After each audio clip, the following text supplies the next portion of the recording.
새벽 4시 반이면 어김없이 눈이 떠집니다. 늙으면 잠이 없어진다는 말을 실감하는 요즘이에요. 제 몸에 맞춰진 알람이 아니라 아들 내외와 손주들을 위한 시간에 제 몸이 멋대로 길들여진 결과라는 편이 더 정확하겠지요. 몸을 일으키자마자 삭신이 비명을 질러댔습니다. 어젯밤 늦게까지 며느리가 벗어 던진 옷가지들을 정리하고 잤더니 허리부터 어깨까지 뻣뻣하게 굳어 있었어요. 파스를 붙인 자리가 화끈거렸지만 통증이 가신 것은 아니었습니다.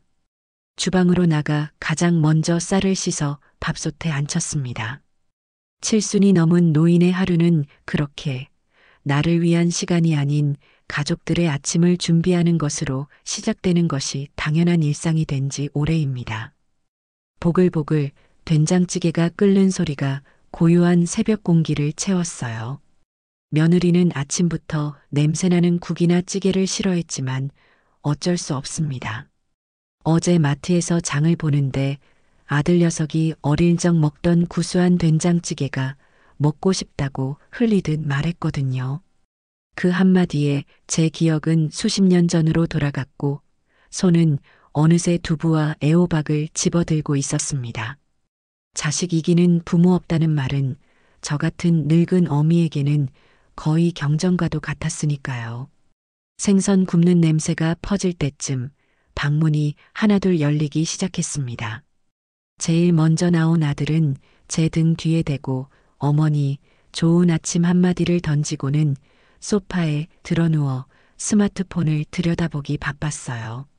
잠시 후 나온 며느리의 표정은 처음부터 잔뜩 찌푸려져 있었습니다. 코를 킁킁거리더니 아니나 다를까 어머니 아침부터 또 된장찌개예요? 생선까지 굽고 온 집안에 냄새 배게 하고 쏘아붙입니다. 아들이 먹고 싶다고 했다는 말이 목구멍까지 차올랐지만 굳이 입 밖에 내지 않았습니다. 모자 사이를 이간질하는 시어미가 되고 싶지는 않았거든요. 저는 그저 멋쩍게 웃으며 얼른 밥 먹어라. 회사 늦겠다 하고 식탁을 차리는 데에만 집중했습니다. 밥상머리 교육이라는 건 옛말이 된 지 오래입니다. 다들 스마트폰에 코를 박고 밥을 먹는 건지 화면을 먹는 건지 알 수가 없었어요. 제가 차린 반찬은 그저 그들의 무료한 시선을 잠시 머물게 하는 배경에 불과했지요. 며느리는 국에 숟가락을 몇 번 담그는가 싶더니 이내 내려놓고는 요거트 하나를 꺼내 먹었습니다. 그 모습에 속이 상했지만 뭐라고 할 수도 없었어요. 괜한 말을 했다가 어머니는 구식이라서 그래요라는 핀잔만 돌아올 게 뻔했습니다. 식사가 끝나면 진짜 전쟁이 시작됩니다. 손주 녀석들 옷 입히고 준비물 챙겨서 내보내는 일이 온전히 제 몫이었어요. 할머니, 내 실내화 가방 어디 있어요? 할머니, 오늘 미술 준비물 산다고 말씀드렸잖아요. 여기저기서 저를 찾는 소리가 터져 나왔습니다. 며느리는 거울 앞에서 자기 단장에만 열중할 뿐 아이들에게는 눈길 한 번 주지 않았습니다. 이 집의 모든 소란과 책임은 저 늙은 할미에게만 향해 있었지요. 현관문이 닫히고 모두가 떠난 뒤에야 집에는 비로소 고요가 찾아왔습니다. 하지만 그 고요함 속에서 저를 기다리는 것은 휴식이 아니라 산더미 같은 설거지와 청소였습니다. 이 집은 제 명의로 된 엄연한 제 집이었지만 저는 이 집의 주인이 아니라 가장 나이 많은 무급 가사도우미일 뿐이었어요. 오후 내내 허리를 두드려가며 집안일을 마치고 소파에 잠시 앉아 숨을 돌리는데 며느리에게서 전화가 걸려왔습니다. 오늘 저녁은 친구들과 약속이 있어 늦는다며 아이들 저녁이나 잘 챙겨달라는 용건이었습니다. 알았다고 대답하는 제 목소리에는 기운이 하나도 없었어요. 저녁 메뉴를 고민하며 냉장고를 뒤지는데 문득 서러운 마음이 북받쳐 올랐습니다. 나도 가끔은 남이 차려준 따뜻한 밥 한 끼 편안하게 먹고 싶다는 생각. 하지만 그것은 제게 허락되지 않은 사치였습니다. 한평생 자식을 위해 또 그 자식이 낳은 손주들을 위해 희생하는 것이 제게 주어진 운명이라고 그렇게 믿으며 살아왔으니까요. 그날 오후였습니다. 거실 소파에 잠시 앉아 뻐근한 무릎을 주무르고 있는데 퇴근한 며느리가 방으로 쏙 들어가더니 친구와 통화를 시작했어요. 방문이 살짝 열려 있었고 며느리의 목소리는 평소보다 한 톤 높아져 있었습니다. 애써 무시하려 했지만 제 이름이 들리는 순간 모든 신경이 그쪽으로 쏠렸습니다. 우리 어머님? 아이고 말도 마. 맨날 허리 아프다. 무릎 쑤신다. 아주 노래를 부르시면서 적금 통장은 또 악착같이 붙는다니까? 진짜 웃기지 않니? 제 심장이 쿵 하고 바닥으로 떨어지는 소리가 들리는 듯 했습니다. 손에 들고 있던 돋보기가 바닥으로 툭 떨어졌지만 그것을 주울 생각조차 하지 못했어요. 며느리의 목소리는 조롱과 경멸을 가득 담은 채 계속 이어졌습니다. 세상에, 요즘 세상에 누가 그렇게 살아? 자식들한테 다 물려주고 갈 거면서. 아니, 물려주기나 하면 다행이지. 꽁꽁 싸매고 있다가 가시면 뭐 어쩔 건데. 한바탕 요란한 웃음소리가 열린 문틈으로 새어나왔습니다. 그 웃음소리는 날카로운 유리 조각이 되어 제 가슴에 박히는 듯 했어요. 그리고 제 남은 생을 송두리째 부정하는 마지막 한마디가 들려왔습니다. 어차피 관 뚜껑 덮으면 그만인데 그 푼돈 모아서 뭐 하시겠대. 그러다 병원비로 다 쓰면 자식들만 고생이지. 차라리 그 돈으로 우리 애들 학원이나 하나 더 보내주시면 얼마나 좋아. 안 그래? 온몸의 피가 차갑게 식는 기분이었습니다. 제가 한 달에 10만 원, 20만 원 아끼고 아껴가며 붓고 있는 그 적금이 며느리에게는 그저 푼돈이자 자식 고생시키는 이기심으로 보였던 겁니다. 혹시라도 아들 내외에게 무슨 일이 생기면 보태주려고 손주 녀석들. 대학 갈 때 등록금이라도 보태주고 싶어서. 아니, 정말 마지막에는 남에게 아쉬운 소리 안 하고 내 손으로 내 장례라도 치르고 싶어서 악착같이 모았던 돈이었습니다. 제 평생의 마음이 그 모든 세월이 한순간에 모욕당하고 짓밟혔습니다. 저는 조용히 자리에서 일어나 제 방으로 들어왔습니다. 손끝이 파르르 떨리고 숨이 제대로 쉬어지지 않았어요. 방문을 닫고 침대에 걸터 앉았지만 며느리의 웃음소리와 관 뚜껑 덮으면 그만이라는 말이 귓가에서 떠나지 않았습니다. 그날 밤 저는 뜬 눈으로 밤을 지새웠습니다. 캄캄한 방 안에 누워 천장을 바라보는데 수십 년의 세월이 파노라마처럼 스쳐 지나갔습니다.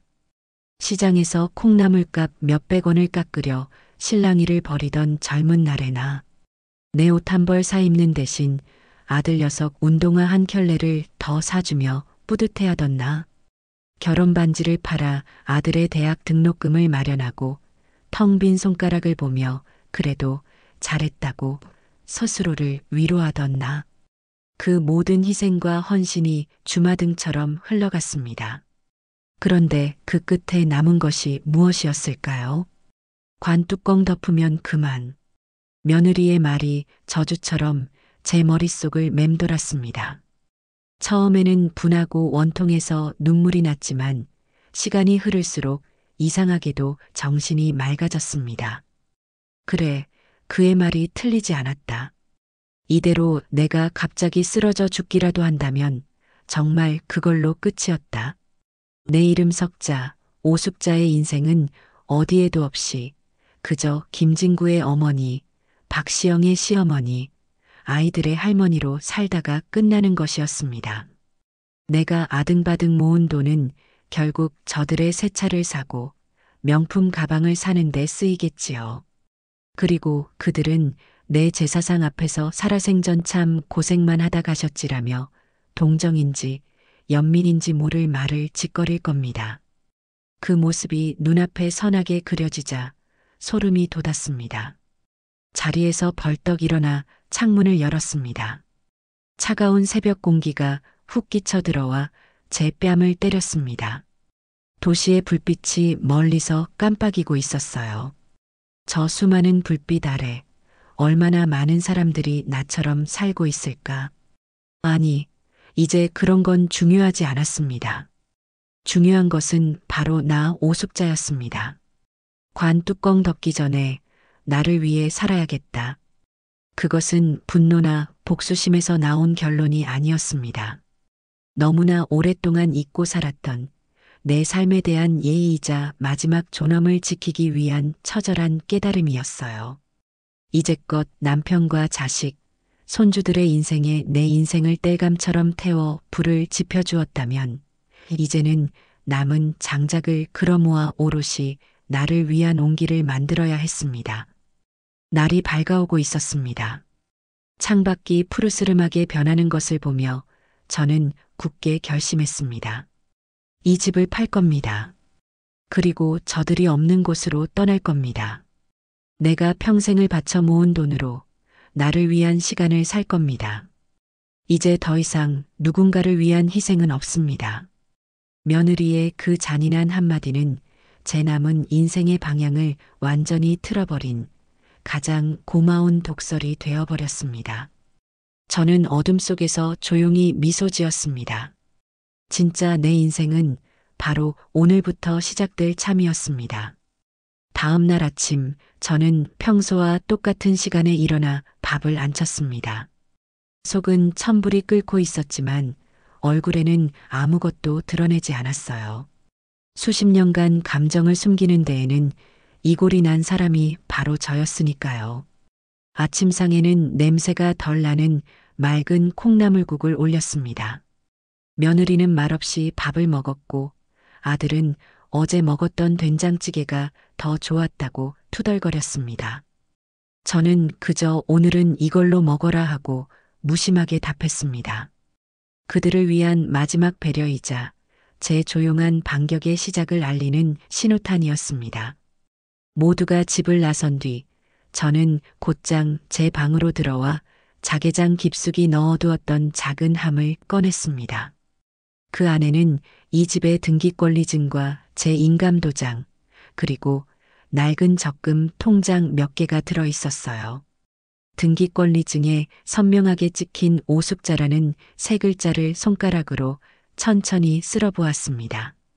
남편이 세상을 뜨기 전 다른 건 몰라도 집 하나는 꼭 제 앞으로 해놓고 가야 한다며 신신당부했던 덕분이었습니다. 그때는 그저 고맙다고만 생각했는데 이제 와보니 남편이 제게 남겨준 것은 단순한 재산이 아니라 마지막 보루이자 무기였던 셈입니다. 저는 동네에서 가장 큰 부동산의 전화번호를 찾아 한참을 망설였습니다. 평생 무언가를 제 스스로 결정하고 팔아본 경험이 없었기에 손이 살짝 떨려왔어요. 하지만 귓가에 며느리의 목소리가 다시 한번 울리는 순간 망설임은 분노로, 분노는 곧 단단한 결심으로 바뀌었습니다. 관 뚜껑 덮으면 그만이라고? 그래, 그 말이 맞을지도 모른다. 하지만 그 뚜껑을 덮기 전에 내 인생의 주인 노릇 한번 제대로 해봐야 하지 않겠느냐. 저는 떨리는 손으로 번호를 눌렀습니다. 수화기 너머의 젊은 남자는 제 목소리가 노인의 것이라 그런지 처음에는 대수롭지 않게 응대하는 듯 했습니다. 하지만 제가 팔려고 내놓은 집의 주소와 평수를 말하자 그의 목소리 톤이 미세하게 바뀌는 것을 느낄 수 있었어요. 아마도 이 동네에서는 꽤 큰 평수에 속하는 제법 값나가는 주택이었기 때문이겠지요. 그는 당장이라도 방문해서 집 상태를 보고 시세를 상담해 주겠다고 했습니다. 저는 아들 내외가 퇴근하기 전 오후 시간에 약속을 잡았습니다. 전화를 끊고 나니 심장이 쿵쾅거렸습니다. 두려움이 아니라 아주 오랜만에 느껴보는 짜릿한 흥분이었습니다. 약속한 시간에 찾아온 부동산 중개인은 생각보다 더 젊고 깍듯했습니다. 그는 집을 둘러보며 연신 감탄사를 내뱉었어요. 관리가 잘 되어 있고 위치도 좋아서 금방 새 주인을 찾을 수 있을 거라고 했습니다. 저는 그에게 단 한 가지 조건만을 내걸었습니다. 가격을 조금 깎아주더라도 좋으니 최대한 빨리 그리고 조용히 처리해 주셨으면 합니다. 제 단호한 말투에 중개인은 잠시 의아한 표정을 지었지만 이내 비즈니스적인 미소로 답하며 최선을 다하겠다고 약속했습니다. 그는 돌아가면서 혹시 자녀분들은 이 사실을 알고 계시냐고 조심스럽게 물었습니다. 저는 굳은 얼굴로 대답했어요. 내 집을 내가 파는데 자식들 허락까지 받아야 할 이유는 없잖습니까? 그날 저녁 집에 돌아온 며느리의 기분이 유난히 좋아 보였습니다. 무슨 좋은 일이라도 있나 싶었는데 저녁 식사가 끝나자마자 과일 접시를 제 앞에 밀어놓으며 입을 열었습니다. 어머니, 저희 차 바꿀 때가 한참 지났잖아요. 이번에 새로 나온 차가 있는데 승차감도 좋고 애들 태우기에도 안전하고 딱이겠더라고요. 저는 말없이 과일만 깎았습니다. 며느리는 제 반응에 아랑곳하지 않고 말을 이었습니다. 이 집 어차피 나중에 저희가 물려받을 거잖아요. 그러니 어머니께서 새 차 사는데 좀 보태주세요. 나중에 주실 유산 미리 좀 당겨 쓴다고 생각하시면 되잖아요. 안 그래요, 여보? 그 애는 소파에 누워 텔레비전을 보던 아들을 향해 동의를 구했습니다. 아들은 잠시 머뭇거리더니 어머니 형편 되시면 좀 도와주시면 좋죠라며 기어들어가는 목소리로 거들었습니다. 저는 천천히 과도를 내려놓고 그 애의 얼굴을 똑바로 쳐다보았습니다. 제 눈빛이 평소와 다르다는 것을 느꼈는지 며느리의 얼굴에 떠올랐던 탐욕스러운 미소가 살짝 옅어졌어요. 저는 입꼬리만 살짝 올려 웃으며 말했습니다. 생각 좀 해보마. 제 대답은 그것이 전부였습니다. 긍정도 부정도 아닌 애매한 대답에 며느리의 얼굴이 순간 굳어지는 것이 보였어요. 아마 당연히 그래라 하는 대답을 기대했겠지요. 제가 돈 문제에 있어서는 늘 자식들에게 약했으니까요. 하지만 이번에는 달랐습니다. 그 애는 무언가 더 말하려다 입술만 달싹이고는 이내 꼭 긍정적으로 생각해 주세요. 어머니라는 말을 남기고 방으로 획 들어가 버렸습니다. 문이 쾅 닫히는 소리가 들렸어요. 저는 그 소리를 들으며 속으로 생각했습니다. 내년 차값은 너가 벌어서 사거라. 나는 그 돈으로 내 인생을 살아야겠다. 그 후 며칠간 집을 보러 오겠다는 부동산에 연락이 올 때마다 저는 가슴을 졸여야 했습니다. 아들 내외가 없는 시간을 틈타 약속을 잡고 집을 보러 온 사람들이 다녀간 흔적을 지우는 것은 첩보 작전을 방불케 했어요. 그들은 하나같이 집을 마음에 들어 했지만 제가 원하는 신속한 거래와는 조금씩 거리가 있었습니다. 그러던 어느 날 부동산 중개인에게서 다급한 연락이 왔습니다. 해외로 이민을 가기 위해 집을 급하게 처분하고 자녀들 학교 때문에 이 동네로 이사 오려는 사람이 나타났다는 것이었어요. 그쪽도 사정이 급한 만큼 시세보다 조금 낮은 가격에라도 계약할 의사가 있다는 말이었습니다. 저는 망설일 필요도 없었습니다. 그렇게 하시지요. 당장 계약합시다. 며느리가 요구했던 새 차 한 대 값을 시원하게 깎아준 셈 치기로 했습니다. 그깟 돈 몇 푼보다 이 지긋지긋한 집에서 하루라도 빨리 벗어나는 것이 제게는 더 중요했으니까요. 다음 날 오후 저는 난생 처음 부동산 사무실에 앉아 매매계약서라는 것을 썼습니다. 중개인은 혹시 모를 상황에 대비해 잔금 날짜까지 최대한 빨리 잡아주었어요. 제 이름 석자 옆에 인감 도장을 꾹 누르는 순간 온몸에 전율이 흘렀습니다. 이것은 단순한 서류가 아니었습니다. 지난 수십 년간의 억울함과 체념의 세월에 마침표를 찍고 제2의 인생을 시작하겠다는 단단한 선언이었습니다. 계약금을 제 통장으로 입금받고 부동산을 나서는 길, 초겨울의 바람이 상쾌하게 느껴졌습니다. 저는 누구에게도 들키지 않을 만큼 작은 미소를 지었습니다. 이제 주사위는 던져졌습니다. 잔금 날짜까지는 한 달 남짓의 시간이 있었습니다. 그동안 저는 폭풍전야의 고요함 속에서 차근차근 제 계획을 실행에 옮겼습니다. 가장 먼저 한 일은 이삿짐을 꾸리는 것이었어요. 하지만 제 이삿짐은 놀라울 정도로 단출했습니다. 자개장 안에 고이 모셔두었던 친정어머니의 유품 몇 가지와 빛바랜 사진첩들, 그리고 사계절을 날만한 제 옷가지 몇 벌이 전부였습니다. 통장과 도장, 귀중품들은 작은 손가방에 따로 챙겼습니다. 거실을 가득 채운 푹신한 소파도 며느리가 혼수로 해왔다며 자랑하던 커다란 냉장고도 손주들의 책으로 가득 찬 책장도 모두 그대로 두었습니다. 그것들은 제 것이 아니었으니까요. 어차피 물려받을 집이라고 했으니 그 안에 있는 살림살이까지 모두 물려주고 갈 생각이었습니다.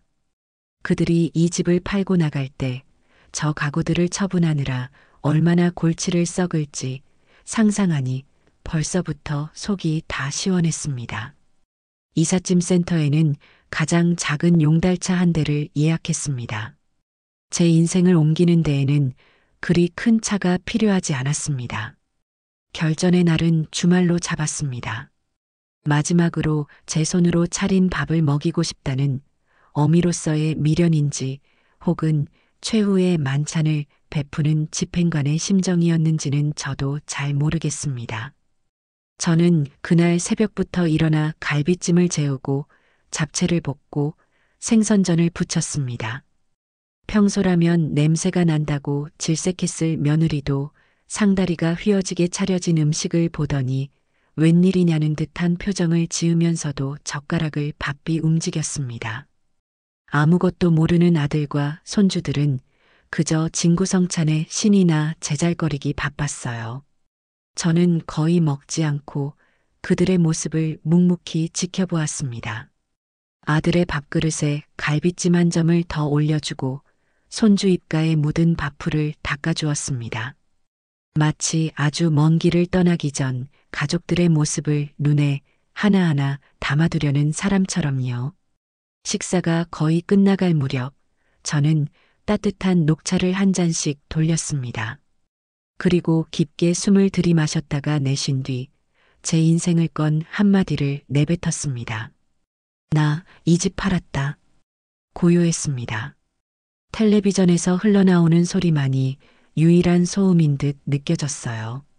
아들과 며느리는 제가 무슨 말을 했는지 이해하지 못했다는 듯 멍한 표정으로 저를 바라보았습니다. 아들이 먼저 어색하게 웃으며 입을 열었습니다. 어머니, 무슨 농담을 그렇게 하세요? 밥 먹다가 체하겠네. 저는 농담하는 얼굴이 아니었습니다. 제 표정을 살핀 며느리의 얼굴이 조금씩 굳어지기 시작했어요. 저는 품속에서 얼마 전 받아두었던 매매계약서 사본을 꺼내 식탁 위에 올려놓았습니다. 다음 달 15일이 잔금 날이다. 그 전에 너희는 이 집에서 나가야 할 게야. 계약서에 찍힌 부동산 직인과 제 도장을 확인한 며느리의 얼굴이 하얗게 질려갔습니다. 그 애는 믿을 수 없다는 듯 저와 계약서를 번갈아 쳐다보더니 이내 날카로운 목소리로 소리쳤습니다. 어머니, 지금 이게 뭐예요? 저희랑 상의 한마디도 없이 어떻게 집을 팔 수가 있어요? 미치셨어요? 드디어 가면이 벗겨지고 본색이 드러나는 순간이었습니다. 저는 찻잔을 내려놓으며 차분하게 그 애를 마주 보았습니다. 내가 내 집을 파는데 왜 내 허락을 받아야 하지? 그야 이 집은 당연히 저희가 물려받을 집이니까요. 저희 인생 계획에 다 포함되어 있던 거라고요. 그런데 어머니가 이렇게 하루아침에 팔아버리면 우린 어디 가서 살라고요? 길바닥에 나앉으란 말씀이세요? 며느리는 고래고래 악을 쓰며 달려들 기세였습니다. 그 옆에서 안절부절 못하던 아들이 다급하게 제 팔을 붙잡았습니다. 어머니, 제발이요. 이게 대체 무슨 일이에요? 네. 며느리 말 좀 진정시키고 차근차근 다시 얘기해요. 저는 아들의 손을 뿌리치며 단호하게 말했습니다. 진정은 내 마누라나 시키거라. 그리고 너가 살 집은 너가 벌어서 구해야지. 왜 늙은 어미한테서 찾고 있어? 내가 내 집까지 책임져 줘야 할 의무는 없다. 제 단호한 태도에 아들은 아무 말도 못하고 입만 벙긋거렸습니다. 며느리는 이제 분노를 넘어 거의 발악에 가까운 상태였어요. 어머니, 정말 이렇게까지 하실 거예요? 좋아요. 그럼 집 한 돈 내놓으세요. 우리가 이 집에서 어머니 모시고 산 세월이 얼만데 그에 대한 보상은 해주셔야 할 거 아니에요. 기가 막혀서 헛웃음이 나왔습니다. 제 집에 얹혀 살면서 저를 무급 가사도우미로 부려먹고 제 재산을 자기 것인 양력이던 애가 이제는 보상금을 요구하고 있었습니다. 너가 날 모셨니? 내가 너희를 건사했지. 착각도 유분수구나. 그리고 그놈의 관 뚜껑 타령하던 애가 돈은 뭐하러 받아가려고? 어차피 너도 관 뚜껑 덮으면 그만일 텐데.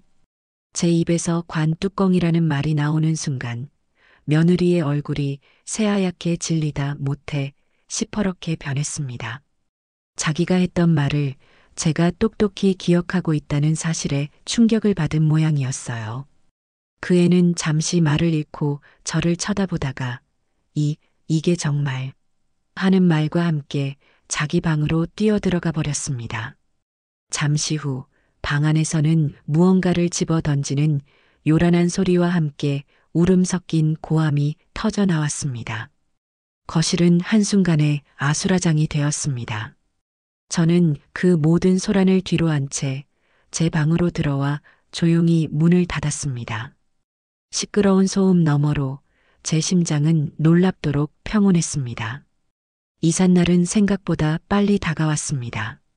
그동안 집안 분위기는 살얼음판 그 자체였어요. 며느리는 저를 없는 사람 취급했고 아들은 제 눈치를 보며 한숨만 푹푹 내쉬었습니다. 그들은 저를 설득하려 들기도 하고 화를 내기도 했지만 제 결심은 흔들리지 않았습니다. 저는 그저 묵묵히 제 짐을 정리하고 새로 이사갈 곳의 부동산과 연락을 주고받을 뿐이었습니다. 드디어 약속한 날짜, 저는 아침 일찍 모든 준비를 마쳤습니다. 예약해둔 작은 용달차가 집 앞에 도착했을 때 저는 마지막으로 집을 한번 둘러보았습니다.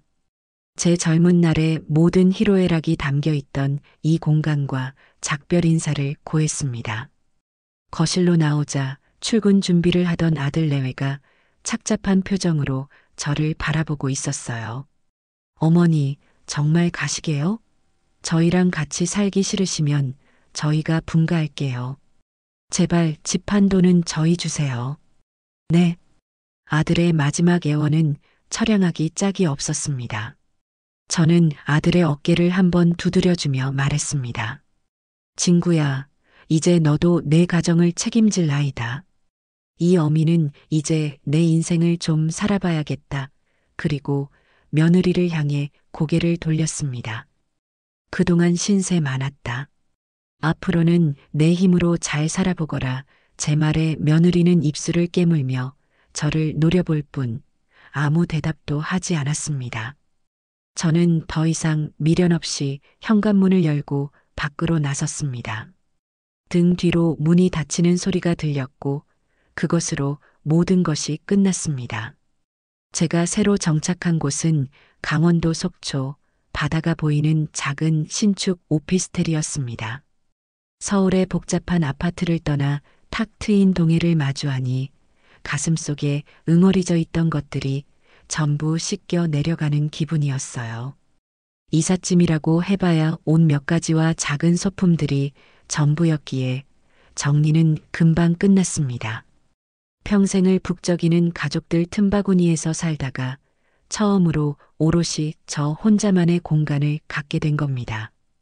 창가에 작은 흔들의자를 놓고 제가 좋아하는 난초 화분을 올려두었습니다. 누구의 취향도 고려할 필요 없이 오직 나를 위한 공간을 꾸미는 일은 생각보다 훨씬 즐거웠습니다. 새로운 집에 어느 정도 적응했을 무렵 아니나 다를까 며느리에게서 전화가 걸려왔습니다. 발신자 번호를 확인하는 순간 저는 잠시 망설였지만 이내 통화 버튼을 눌렀습니다. 이 또한 제가 넘어야 할 산이라는 것을 알고 있었기 때문입니다. 여보세요. 어머니, 지금 어디세요?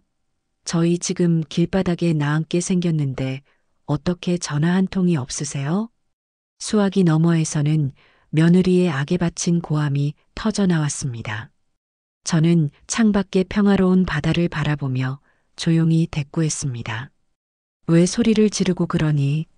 나 속초에 있다. 속초요? 거기서 지금 혼자 유유자적 바다 구경하고 계신 거예요?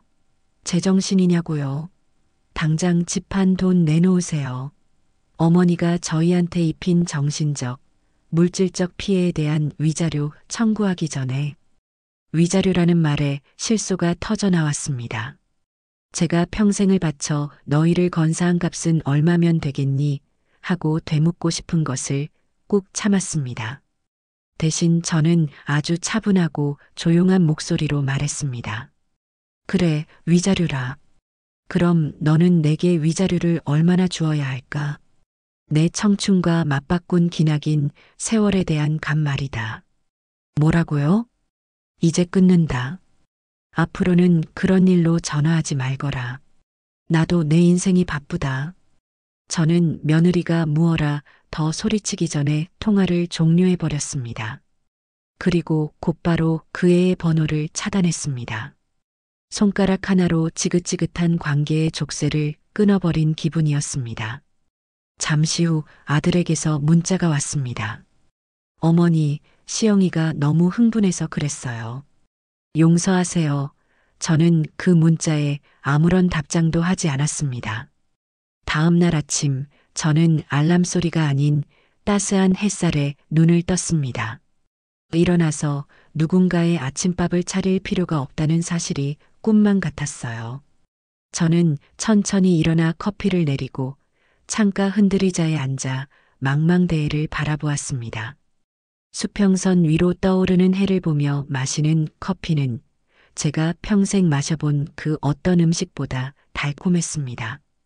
오후에는 무작정 밖으로 나섰습니다.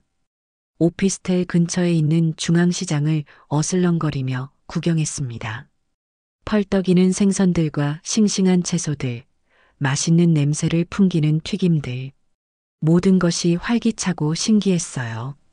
예전 같았으면 저녁거리 걱정에 가격 흥정에 정신이 없었겠지만 지금은 아니었습니다. 저는 그저 구경꾼으로서 시장의 활기를 즐겼습니다.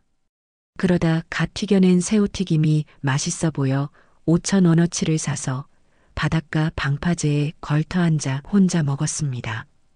짭짤한 바닷바람과 함께 먹는 바삭한 튀김은 그야말로 꿀맛이었지요. 생전 처음으로 혼자 카페에도 들어가 봤습니다. 젊은 애들이나 가는 곳이라고 생각해서 문턱을 넘을 생각조차 못했던 곳이었어요. 저는 가장 비싸고 달콤해 보이는 케이크 한 조각과 아메리카노를 주문했습니다.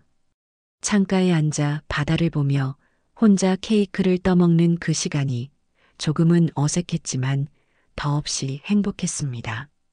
사소하지만 완벽한 자유. 저는 비로소 깨달았습니다. 관 뚜껑이 닫히기 전까지 내게는 아직 맛보아야 할 자유와 행복이 이렇게나 많이 남아 있었다는 것을요. 속초에서의 자유로운 생활에 익숙해질 무렵 저는 조금 더 적극적으로 제 인생을 채워나가기로 마음먹었습니다. 매일 바다만 보고 산책만 하는 것도 하루 이틀이지 사람 사는 데에는 소속감과 배움이 필요하다는 생각이 들었어요. 저는 수소문 끝에 동네 노인복지관을 찾아갔습니다. 처음에는 쭈뼛거리며 문을 열었지만 안에서는 제 또래의 어르신들이 웃고 떠들며 활기차게 무언가를 배우고 있었습니다. 저는 그곳에서 두 가지 강좌를 신청했습니다. 하나는 스마트폰 활용법이었고 다른 하나는 라인 댄스였습니다. 스마트폰은 아들 내외가 사주긴 했지만 전화 걸고 받는 것 외에는 쓸 줄을 몰라 거의 무용지물이었어요.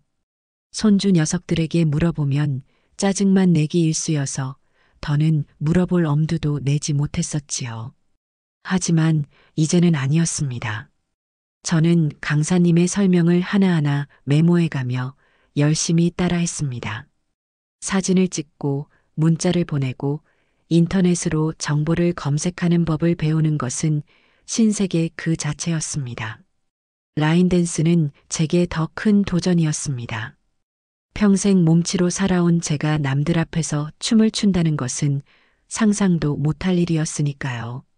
처음에는 삐걱거리며 스텝이 자꾸 엉켰지만 신나는 음악에 맞춰 몸을 흔들다 보니 저도 모르게 얼굴에 웃음꽃이 피어났습니다. 땀을 흠뻑 흘리고 나면 몸은 고단했지만 마음속에 쌓여있던 묵은 체증이 전부 내려가는 기분이었어요. 함께 춤을 추는 동료들과는 금세 친해졌습니다. 서로 간식을 나눠 먹고 자식들 흉도 보고 사는 이야기를 나누며 저는 그동안 잊고 지냈던 친구라는 존재의 소중함을 다시금 깨닫게 되었습니다. 이제 제 하루는 더 이상 무료하지 않았습니다. 오전에는 스마트폰을 배우고 오후에는 라인 댄스를 추고 저녁에는 새로 사귄 친구들과 밥을 먹으며 수다를 떨었습니다. 제 인생의 스케줄이 온전히 저의 즐거움으로 채워지고 있었습니다. 그러던 어느 날 라인 댄스 연습을 마치고 친구들과 복지관 식당에서 점심을 먹고 있는데 스마트폰이 요란하게 울렸습니다. 차단하지 않은 아들의 번호였습니다. 무슨 일인가 싶어 받았더니 전화기 너머에서는 아들이 아닌 며느리의 다급한 목소리가 들려왔습니다. 아마 제 번호를 차단했으니 아들 전화를 빌려 연락한 모양이었어요. 어머니, 큰일 났어요. 민준이가 아침부터 열이 펄펄 끓고 토하고 난리예요.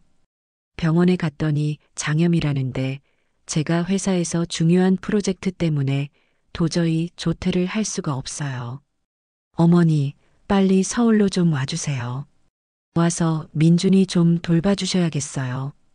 그 애의 목소리에는 당연히 제가 달려갈 것이라는 믿음이 깔려 있었습니다. 예전에 저였다면 아마 알았다 한마디와 함께 당장 속초 터미널로 달려갔을 겁니다. 하지만 저는 더 이상 과거의 오숙자가 아니었습니다.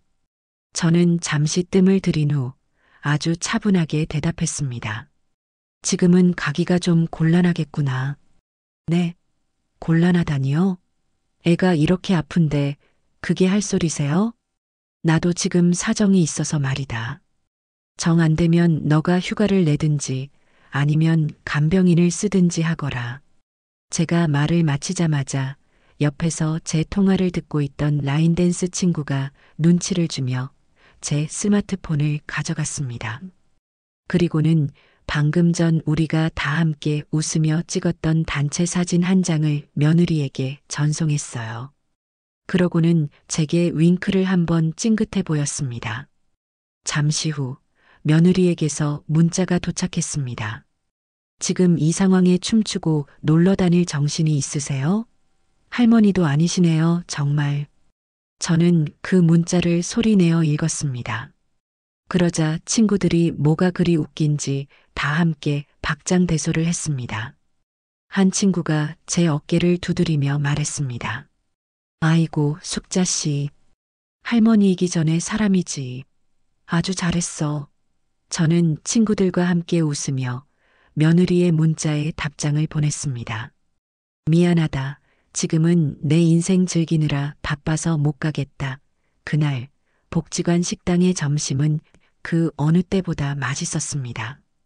며칠 뒤 라인 댄스를 마치고 친구들과 복지관 앞 벤치에 앉아 커피를 마시고 있었습니다. 마침 길 건너편에 새로 생긴 옷가게 쇼윈도에 마네킹이 입고 있는 화사한 원피스가 보였습니다. 영애 씨가 그쪽을 턱으로 가리키며 말했습니다. 숙자 씨, 저 옷 예쁘다. 우리도 저런 거 입으면 얼마나 예쁠까. 평생 자식들 옷, 남편 옷만 사다 날랐지. 내 몸에 걸치는 건 시장에서 산 몸빼 바지가 전부였는데. 그 말에 모두가 약속이라도 한 듯 고개를 끄덕이며 한숨을 쉬었습니다. 제 마음도 마찬가지였습니다.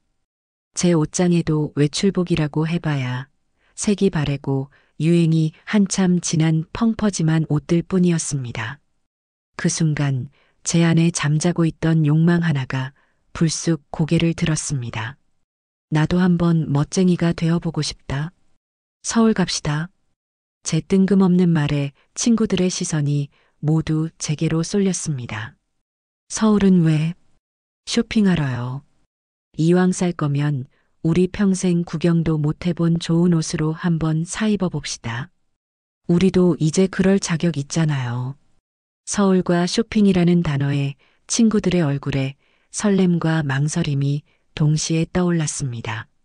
서울은 그들에게도 저처럼 자식들을 키워내고 고생했던 아픈 기억의 도시이자 동시에 화려하고 좋은 것들이 가득한 선망의 도시이기도 했습니다.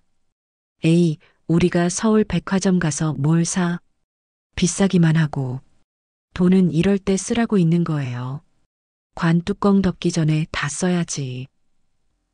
제가 우리의 유행어가 된 그 말을 외치자 친구들의 얼굴에 마침내 결심에 찬 웃음꽃이 피어났습니다.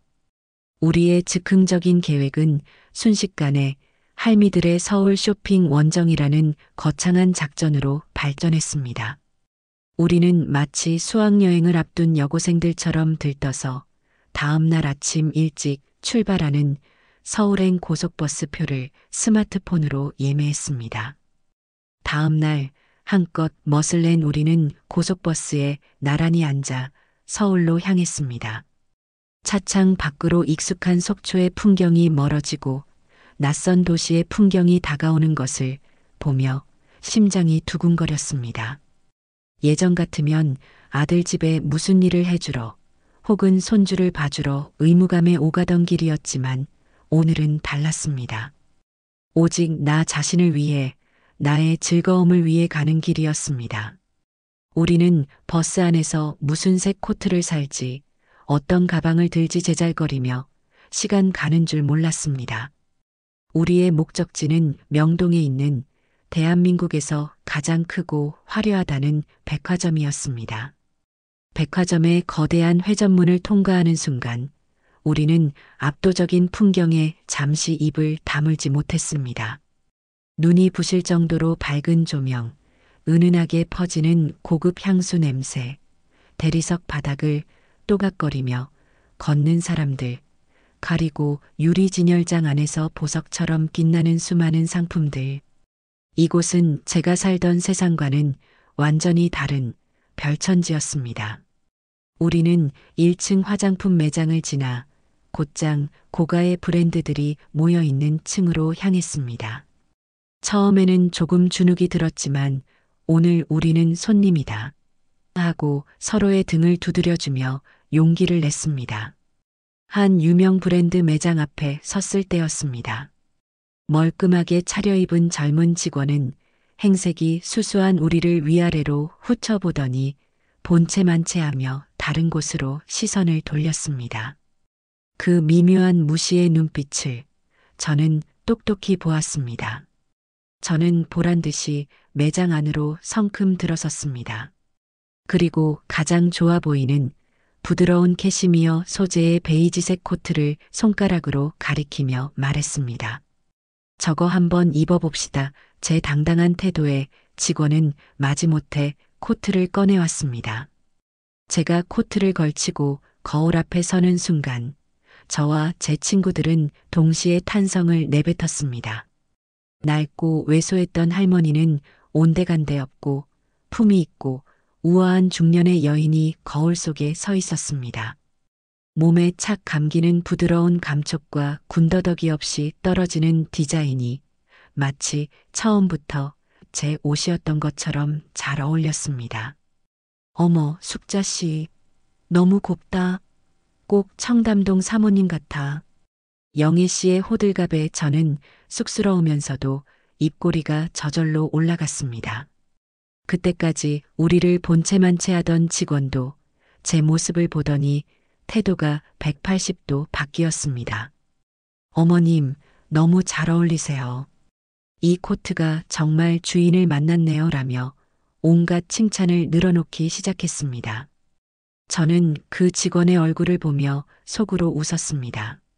사람을 판단하는 기준이 고작 옷차림과 돈밖에 없는 가벼운 세상의 단면을 보는 것 같았기 때문입니다. 이걸로 하지. 그리고 저기 저 가방도 한번 보여줘요.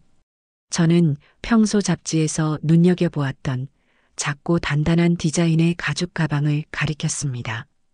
직원은 신이 나서 가방을 대령했고 저는 2번 고민하지 않고 구매를 결정했습니다.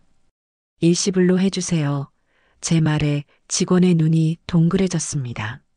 저는 지갑에서 제 명의의 카드를 꺼내 당당하게 건넸습니다. 수백만 원이 넘는 금액이 결제되는 동안 저는 아무렇지도 않은 표정으로 서 있었습니다. 통장 잔액이 줄어드는 것보다 수십 년 묵은 한을 풀어내는 만족감이 훨씬 더 컸습니다. 직원은 이제 우리를 상전 모시듯 깍듯하게 대하며 구입한 물건들을 커다란 쇼핑백에 정성껏 담아주었습니다. 매장을 나서는 우리 뒤로 직원은 허리가 끊어져라 인사를 해댔습니다. 우리는 마치 전쟁에서 승리한 장군들처럼 의기양양하게 백화점을 누볐습니다. 한껏 쇼핑을 마친 우리는 백화점 꼭대기층에 있는 라운지, 카페에 자리를 잡았습니다. 통유리창 너머로 서울 시내가 한눈에 내려다 보이는 아주 전망 좋은 곳이었습니다. 우리는 커피와 함께 비싼 케이크를 시켜놓고 방금 산 쇼핑백들을 의자 위에 올려둔 채 서로를 보며 웃었습니다. 아이고, 내 평생 이런 호사를 다 누려보네. 오늘 죽어도 여한이 없겠다. 무슨 소리야. 이제 시작인데. 앞으로 더 좋은 거 많이 보고, 많이 입고, 많이 먹어야지. 바로 그때 영애 씨가 스마트폰을 꺼내 들었습니다. 숙자 씨, 여기 좀 봐봐.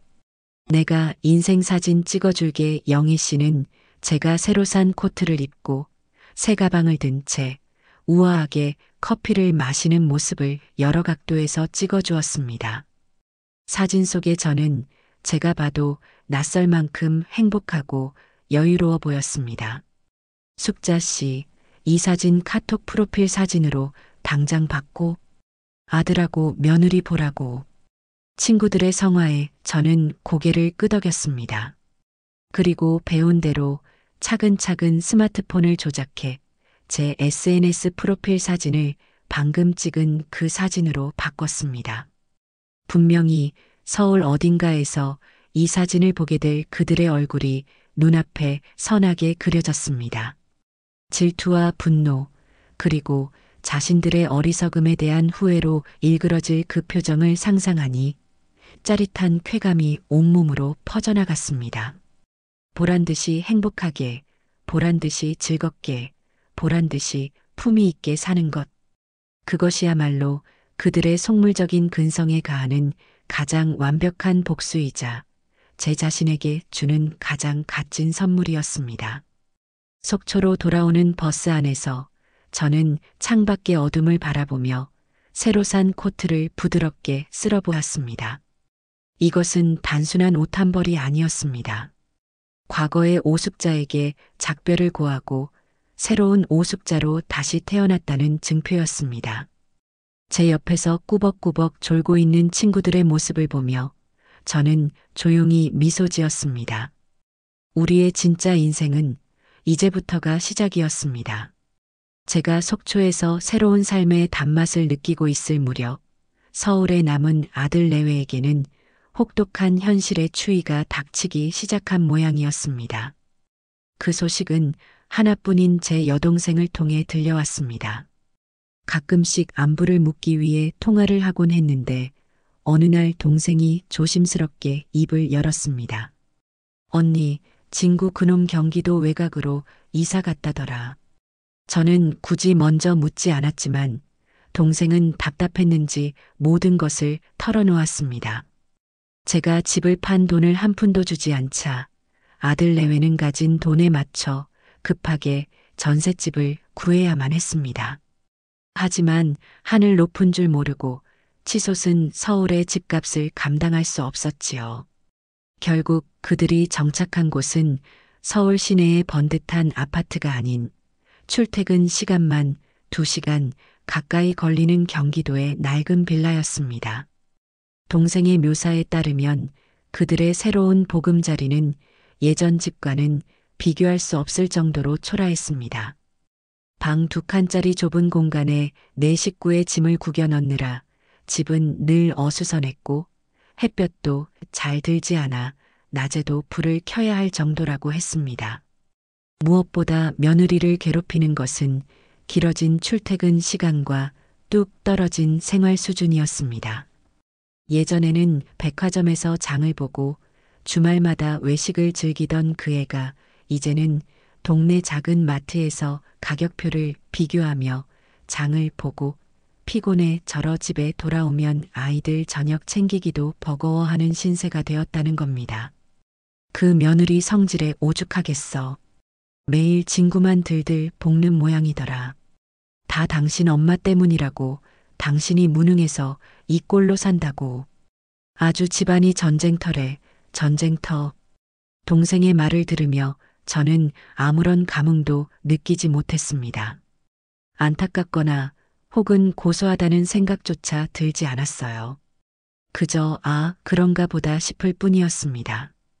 그것은 이제 더 이상 제 인생과 상관없는 다른 세상의 이야기처럼 들렸습니다. 저는 그저 애들만 고생이겠네. 진작 정신 차리고 제 앞가림을 했어야지 하고 덤덤하게 말할 뿐이었습니다. 전화를 끊고 창밖을 내다보았습니다. 속초의 하늘은 동생이 묘사한 서울의 잿빛 하늘과는 달리 구름 한 점 없이 파랗고 높았습니다. 얼마 지나지 않아 제 예언은 현실이 되었습니다. 주말 늦은 저녁 아들에게서 전화가 걸려왔습니다. 평소와는 다른 무겁게 가라앉은 목소리였습니다. 한참을 뜸들이며 안부를 묻는 등 횡설수설하던 아들은 마침내 본론을 꺼냈습니다. 어머니 다름이 아니라 제가 정말 염치 없지만 부탁 하나만 드릴게요. 무슨 일이냐? 생활비가 너무 부족해서요.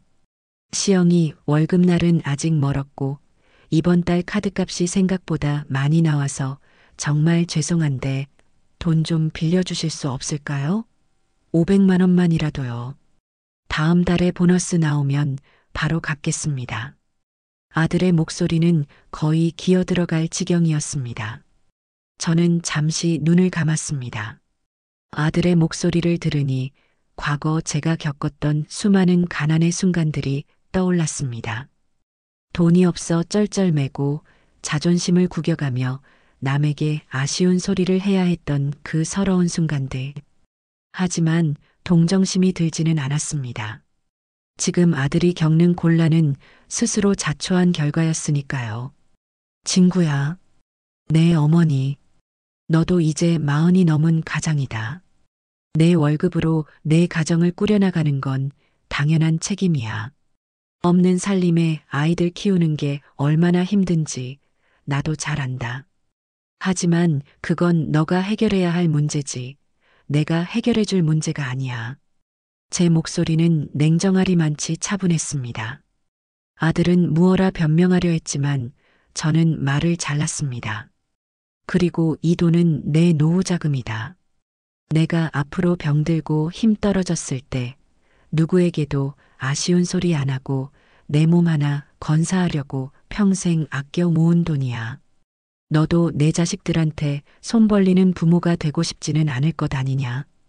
그러니 이 돈은 한 푼도 줄 수 없다. 그렇게 알 거라. 수화기 너머에서는 한동안 아무 소리도 들려오지 않았습니다. 아들의 거친 숨소리만이 희미하게 들려왔어요. 잠시 후 아들은 알겠습니다. 어머니. 죄송합니다라는 말을 남기고 전화를 끊었습니다. 저는 끊어진 전화를 들고 한참을 서 있었습니다. 마음 한구석이 아예 쓰리지 않았다면 거짓말이겠지요. 그래도 어미인데 자식의 고통을 어찌 완전히 외면할 수 있겠습니까? 하지만 저는 알고 있었습니다. 지금 제가 베푸는 온정이 결국 아들을 더 깊은 무책임의 늪으로 빠뜨릴 뿐이라는 것을요. 튼튼한 뿌리를 내리려면 비바람을 스스로 견뎌내는 법을 배워야만 했습니다. 그들의 불행은 거기서 그치지 않았습니다. 며칠 뒤 이번에는 먼 친척뻘 되는 아주머니에게서 연락이 왔습니다. 동네 부녀회에서 활동하며 온갖 소문을 꿰고 있는 분이었어요. 그분은 마치 큰 비밀이라도 알려주는 양 목소리를 낮춰 말했습니다. 숙자야, 너 들었니? 내 아들 내외 아주 난리도 아니란다. 며칠 전에는 밤에 부부싸움을 얼마나 시끄럽게 했던지 옆집에서 경찰에 신고까지 했다지 뭐니? 며느리는 이게 다 당신 엄마 때문이다. 그깟 노망난 늙은이 하나. 제대로 휘어잡지 못해서 우리 인생까지 망쳤다고 소리를 빽빽 지르고 아들은 아들대로 도대체 누구 입 때문에 이렇게 된 건데? 하고 맞서면서 멱살잡이까지 했다는구나. 아이고, 애들 앞에서 그게 무슨 꼴이람. 저는 그 말을 들으며 관 뚜껑 운운하던 며느리의 오만하고 자신만만했던 얼굴을 떠올렸습니다. 자신이 뿌린 말의 씨앗이 이제 가시돋친 열매가 되어 자신의 삶을 찌르고 있는 셈이었습니다.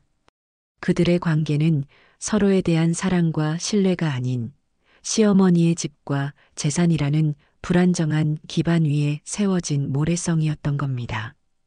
이제 그 기반이 사라지자 성은 속절없이 무너져 내리고 있었습니다. 저는 아주머니에게 적당히 맞장구를 쳐주고는 전화를 끊었습니다. 그리고 창문을 열어 시원한 바닷바람을 들이마셨습니다. 서울에서 불어오는 그 지긋지긋한 불행의 바람을 모두 날려버리고 싶었습니다. 아들 내외의 삶이 삐걱거리는 소음으로 가득 차갈수록 제 삶은 반대로 고요하고 풍요로운 선율로 채워져 갔습니다. 복지관에서 만난 새로운 인연들은 제 삶의 가장 큰 축복이었습니다. 특히 저와 동갑내기인 영희 씨와는 유난히 마음이 잘 맞아 거의 매일 붙어 다니다시피 했어요. 영희 씨는 몇 해 전 남편과 사별하고 자식들은 모두 출가시킨 뒤 혼자서 씩씩하고 유쾌하게 살아가는 분이었습니다. 숙자 씨, 인생 뭐 있어?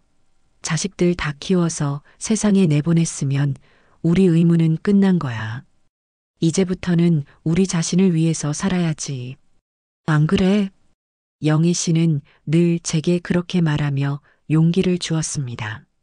저희는 함께 라인 댄스 스텝을 맞추고 스마트폰으로 예쁜 풍경 사진을 찍는 법을 연구하고 동네 맛집을 탐방하며 소녀처럼 웃고 떠들었습니다. 서로의 아픈 상처를 보듬어주고 새로운 도전을 응원하는 든든한 동반자가 생긴 겁니다. 저는 영애 씨와 함께 있으면 제가 70평생을 묵묵히 살아온 노인이 아니라 이제 막 새로운 세상에 눈을 뜬 20살 처녀가 된 것 같은 기분이 들었습니다. 어느 날 복지관 게시판에 붙은 제주도 2박 3일 힐링 여행 포스터가 저희의 눈길을 사로잡았습니다. 평생 자식들 수학여행 뒷바라지만 해봤지 저를 위한 여행은 단 한 번도 가본 적이 없었습니다. 늘 마음속으로만 그려보던 꿈이었지요.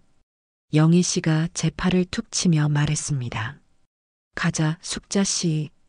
돈은 이럴 때 쓰라고 있는 거야. 통장의 숫자만 보고 있다가 눈 감으면 그게 다 무슨 소용이람. 영희 씨의 말에 저는 용기를 냈습니다.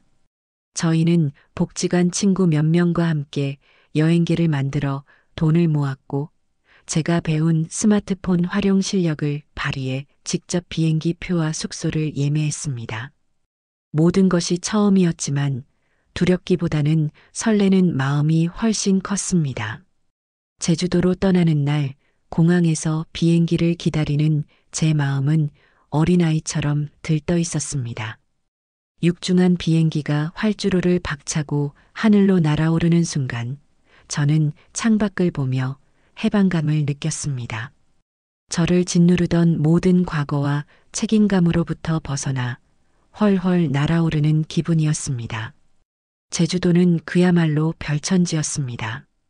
저희는 렌터카를 빌려 해안도로를 달리고 유채꽃밭에서 사진을 찍고 갓 잡은 싱싱한 해산물로 배를 채웠습니다. 에메랄드빛 협재 해수욕장을 거닐 때는 다들 신발을 벗어 던지고 차가운 바닷물에 발을 담그며 아이처럼 웃었습니다. 밤에는 숙소에 모여 앉아 서로의 인생 이야기를 나누며 웃다가 울다가 시간 가는 줄 몰랐습니다. 저는 그곳에서 지나간 세월에 대한 회한 대신 앞으로 채워나갈 날들에 대한 기대로 가슴이 벅차오르는 것을 느꼈습니다. 여행 마지막 날 저는 영희 씨가 찍어준 활짝 웃고 있는 제 사진을 SNS 프로필에 올렸습니다. 내 인생 가장 아름다운 날이라는 글과 함께요. 서울로 돌아온 지 며칠 지나지 않아 아들에게서 전화가 왔습니다. 이번에는 돈을 빌려달라는 이야기가 아니었습니다. 그저 제 안부를 묻고는 주말에 속초로 한번 찾아뵙겠다는 것이었습니다. 아마도 제주도에서 제가 올린 사진을 본 모양이었습니다. 어미가 자기를 버리고 혼자 너무 잘 사는 것 같아 불안해졌을 수도 있고 혹은 정말로 제 얼굴이 보고 싶었을 수도 있겠지요. 저는 그러라고 했습니다. 더 이상 아들을 피할 이유가 없었으니까요. 주말에 저를 찾아온 아들의 모습은 생각보다 더 수척해져 있었습니다. 얼굴에는 피곤한 기색이 역력했고 어깨는 축 처져 있었어요. 저는 아들을 데리고 단골 식당에 가 따뜻한 석국을 사주었습니다. 아들은 말없이 밥만 먹었습니다. 식사를 마친 뒤 바다가 보이는 벤치에 나란히 앉았습니다. 한참 동안 침묵이 흘렀고 아들이 먼저 어렵게 입을 열었습니다. 어머니, 얼굴이 좋아 보이시네요. 그래, 공기 좋은 데서 마음 편히 사니 그렇지. 너는 힘들어 보이는구나. 제 말에 아들은 고개를 푹 숙였습니다. 그리고는 아주 작은 목소리로 말했습니다. 어머니, 저희가 다 잘못했어요. 시영이도 지금 많이 반성하고 있어요. 그러니까 이제 그만 푸시고 예전처럼 저희랑 같이. 아들의 말은 채 끝나지 못했습니다. 제가 고개를 저었기 때문입니다. 저는 아들의 수척한 얼굴을 보니 마음 한구석이 아려왔지만 그렇다고 해서 과거로 돌아갈 생각은 추호도 없었습니다. 친구야, 나는 지금이 참 좋다. 누구의 엄마나 할머니가 아니라 그냥 오숙자로 사는 지금 이 시간이 말이다. 너도 이제 내 인생을 살아야지. 언제까지나 이 늙은 어미 치마폭에 매달려 살 수는 없는 것 아니냐. 제 단호한 말에 아들은 더 이상 아무 말도 하지 못했습니다. 그저 먼 바다만 바라볼 뿐이었어요. 그날 아들을 서울로 돌려보내고 저는 다시 한번 다짐했습니다. 이 평화와 자유를 다시는 그 어떤 것과도 바꾸지 않겠다고요. 아들에 대한 미안함과 연민은 그저 멀리서 안부를 빌어주는 것으로 충분했습니다. 하늘은 스스로 돕는 자를 돕는다고 했던가요? 반대로 제 발등은 제가 찍는다는 말도 있겠지요. 제가 속초에서 새로운 인연들과 행복한 나날을 보내고 있을 때 며느리에게는 역지사지라는 말이 무슨 뜻인지 뼈저리게 깨닫게 되는 사건이 터지고야 말았습니다. 그 소식 또한 친척 아주머니의 입을 통해 전해졌습니다. 숙자야, 글쎄, 내 사돈이 목욕탕에서 미끄러져서 다리가 아주 으스러졌다지 뭐니. 수술은 잘 됐는데 한동안은 꼼짝없이 누워 있어야 한대. 그 말을 듣는 순간 왠지 모르게 앞으로 벌어질 일들이 눈앞에 그려지는 듯 했습니다. 아니나 다를까 아주머니의 말은 계속 이어졌습니다. 그런데 그 집 자식들이 아주 하나같이 이기적이야. 아들놈은 지방에서 일한다는 핑계로 나 몰라라 하고 딸이라는 것들은 하나같이 직장 다녀서 바쁘다. 애들 봐야 해서 힘들다. 서로 간병을 미루기만 한다는구나. 결국 누가 독박을 썼겠어.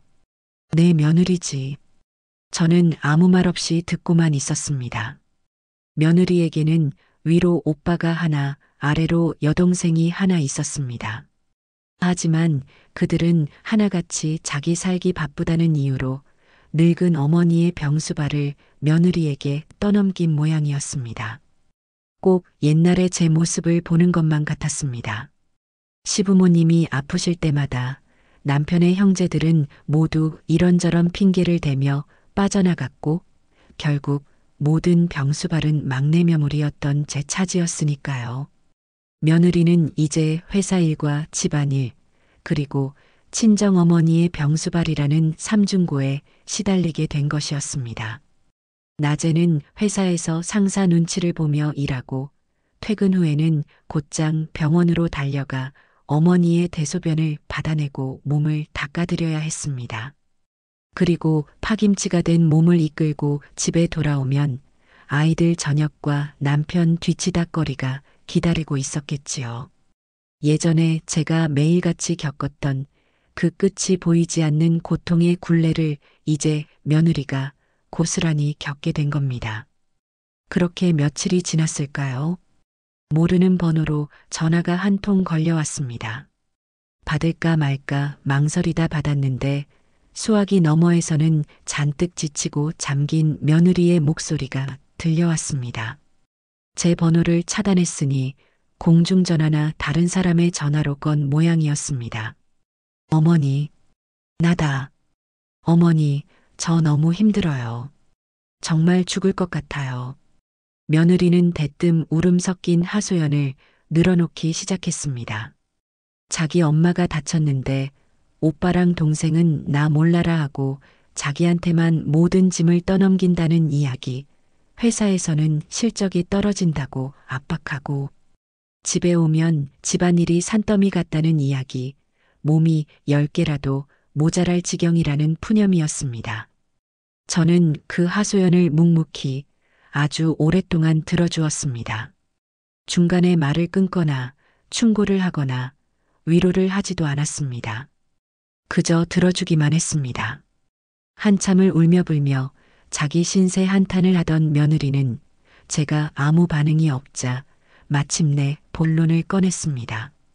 어머니, 저 좀 도와주시면 안 될까요? 어머니는 지금 시간도 많으시잖아요.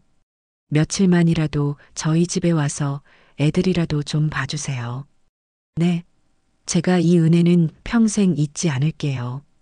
드디어 때가 왔다는 생각이 들었습니다. 저는 수화기를 고쳐잡고 제 평생 가장 차분하고 다정한 목소리를 꾸며냈습니다. 고생이 정말 많겠구나. 얼마나 힘들겠니? 제 뜻밖의 다정한 목소리에 며느리는 잠시 당황한 듯 했지만 이내 희망을 본 듯 목소리가 살짝 밝아졌습니다. 네, 어머니. 정말 죽을 것 같아요. 그러니 저는 며느리의 말을 부드럽게 자르고 준비해 두었던 마지막 한마디를 건넸습니다. 그래도 어쩌겠니? 내 엄마잖니. 살아계실 때 효도 많이 하려무나.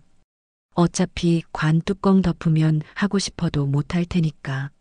수화기 너머에서는 완벽한 침묵이 흘렀습니다. 숨소리조차 들리지 않았어요. 아마도 자기가 내뱉었던 그 잔인한 말이 세월을 거슬러 비수가 되어 자신의 심장에 다시 꽂히는 충격을 온몸으로 느끼고 있었을 겁니다. 저는 더 이상 아무 말도 하지 않고 조용히 통화를 종료했습니다. 그리고는 창밖의 바다를 보며 아주 오랜만에 가슴이 뻥 뚫리는 듯한 시원함을 느꼈습니다. 그것은 통쾌한 복수의 감정과는 조금 다른 모든 것이 제자리를 찾아간 듯한 안도감이었습니다. 가을이 깊어지고 속초의 하늘이 유난히 높고 푸르던 날 제 생일이 돌아왔습니다. 일은 하고도 세 번째 맞이하는 생일이었지만 올해는 그 감흥이 사뭇 달랐습니다. 과거의 생일들은 언제나 제 자신을 위한 날이 아니었습니다. 아침부터 일어나 산더미 같은 나물을 무치고 갈비찜을 재우고 미역국을 한 솥 끓여내야 했습니다. 제 생일상을 제가 직접 차려 온 가족이 포식하고 나면 녹초가 되어 설거지통 앞에 주저앉는 것이 연례 행사였지요. 아들 내외가 건네는 상품권 한 장과 어머니 고생하셨어요 라는 영혼 없는 한마디가 그날 제가 받는 보상의 전부였습니다. 하지만 올해는 달랐습니다. 아침에 눈을 뜨자마자 스마트폰이 쉴 새 없이 울려댔습니다. 복지관 친구들이 보낸 축하 메시지들이었습니다. 영희 씨는 우스꽝스러운 필터를 씌운 자신의 얼굴 사진과 함께 우리 숙자 씨 만수무강해서 나랑 평생 춤추며 놀아야 해 라는 메시지를 보내왔고 스마트폰 강자 동기들은 삐뚤빼뚤한 솜씨로 직접 만든 축하 카드를 이미지로 보내주었습니다. 저는 그 메시지들을 하나하나 읽으며 소리내어 웃었습니다. 난생 처음 받아보는 마음이 담뿍 담긴 생일 축하였습니다. 그날 저녁에는 친구들과 다 함께 모여 제가 가장 좋아하는 식당에서 조촐하게 식사를 하기로 약속이 되어 있었습니다. 평생 처음으로 오롯이 저를 위한 생일날이었지요. 오후에 라인댄스 연습을 신나게 마치고 저녁 식사 전까지 시간이 남아 친구들과 복지관 근처 카페에 앉아 수다를 떨고 있었습니다. 영희 씨가 숙자 씨, 오늘 생일이니까 커피는 내가 쏜다 하며 호기롭게 주문을 하고 돌아와 자리에 앉았을 때였습니다. 제 스마트폰이 시끄럽게 울렸습니다. 화면에 뜬 내 아들이라는 글자를 보는 순간 심장이 쿵 내려앉는 기분이었습니다. 불길한 예감은 왜 이리도 잘 들어맞는지요. 무슨 일이냐? 어머니, 지금 어디세요? 아들의 목소리는 어딘지 모르게 다급하고 주변은 시끄러웠습니다. 복지관 앞 카페에 있다. 왜? 아, 다행이다. 어머니, 잠시만 거기서 기다려주세요. 저희 거의 다 도착했어요. 저희라는 단어와 도착했다는 말에 저는 상황을 파악했습니다. 예고도 없이 이 먼 속초까지 때를 지어 몰려온 것이었습니다. 아니나 다를까 제가 무슨 말을 하기도 전에 전화는 뚝 끊겼습니다. 영희 씨가 제 굳은 표정을 보고 왜 그래? 무슨 일 있어? 하고 물었습니다. 제가 아들 녀석이 여기까지 왔나 봐 하고 말하자 친구들의 얼굴에도 즐거웠던 웃음기가 사라졌습니다. 잠시 후 카페 통유리창 너머로 익숙한 검은색 승용차 한 대가 멈춰 섰습니다. 형편이 어렵다더니 차는 또 언제 바꿨는지 번쩍이는 새 차였습니다. 아마도 무리해서 할부로 뽑았겠지요. 그 차가 복지관 앞에 낡은 건물들과 어울리지 않는 이질적인 풍경을 만들어냈습니다. 차에서는 아들과 며느리 그리고 한껏 멋을 낸 손주 둘이 차례로 내렸습니다. 그들의 손에는 누가 봐도 비싸 보이는 케이크 상자와 커다란 백화점 쇼핑백이 들려 있었습니다. 그들의 모습을 보는 순간 저는 이 모든 상황이 얼마나 치밀하게 계획된 연극인지 직감할 수 있었습니다. 오늘은 제 생일. 이날을 빌미로 불쌍한 표정을 한 채 들이닥쳐 저의 동정심과 죄책감을 자극해 용서를 구하고 궁극적으로는 돈을 얻어내려는 속셈이겠지요. 관뚜껑 사건 이후 모든 것이 제자리로 돌아갔다고 생각했던 제 마음속에 다시 한번 차가운 분노가 일렁이기 시작했습니다. 친구들은 제 눈치를 보더니 영희 씨가 대표로 입을 열었습니다. 숙자 씨, 우리는 먼저 일어나 봐야겠다. 가족들끼리 좋은 시간 보내 저는 고개를 끄덕였습니다. 친구들이 카페를 나서며 며느리와 아들을 힐끗 쳐다보는 시선 속에는 노골적인 경계심과 어디 한번 잘해봐라 하는 식의 냉소가 섞여 있었습니다. 제게는 이제 저를 지지하고 응원해주는 새로운 내 편이 있다는 사실이 그들에게는 보이지 않는 압박으로 다가갔을 겁니다. 가족들이 카페 안으로 들어왔습니다. 저는 그들을 자리에 앉히는 대신 계산을 마치고 밖으로 나왔습니다.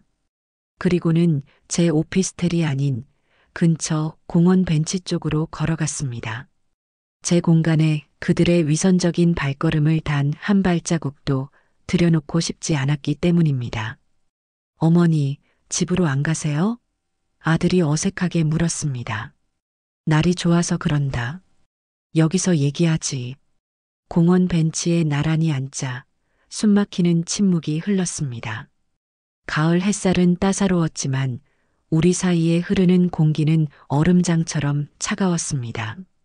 한참 동안 서로의 눈치만 살피던 아들이 결국 옆에 앉은 며느리의 옆구리를 팔꿈치로 쿡 찔렀습니다.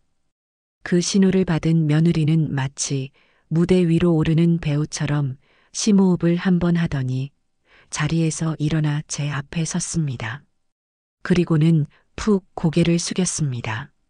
어머니 오늘 생신이신데 이렇게 갑자기 찾아뵈어서 죄송해요.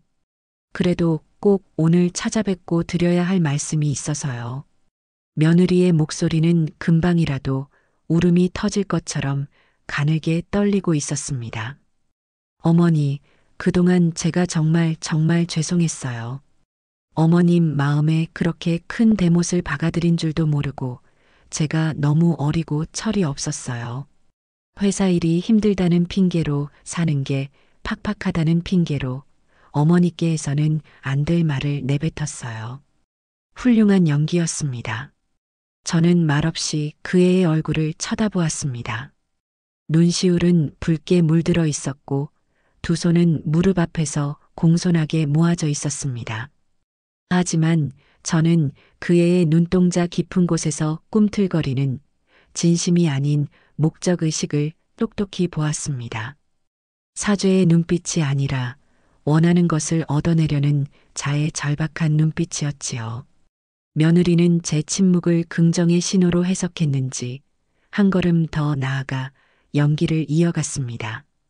얼마 전에 저희 엄마가 아프셨을 때 제가 병간호를 해보니까요. 그때서야 조금 알 것 같았어요.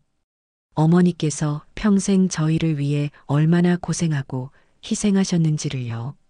그걸 너무 늦게 깨달은 제가 한심하고 원망스러워요. 어머니, 부디 못난 며느리, 너그럽게 용서해 주세요. 네. 그 말을 듣는 순간 저는 속으로 코웃음을 쳤습니다. 너가 내 엄마 병간호하며 힘든 건 내 사정이고 그걸 왜 내 희생과 연결시키는 거니? 내 고통을 통해 배운 값싼 깨달음으로 내 수십 년의 세월을 이해한 척하지 말거라.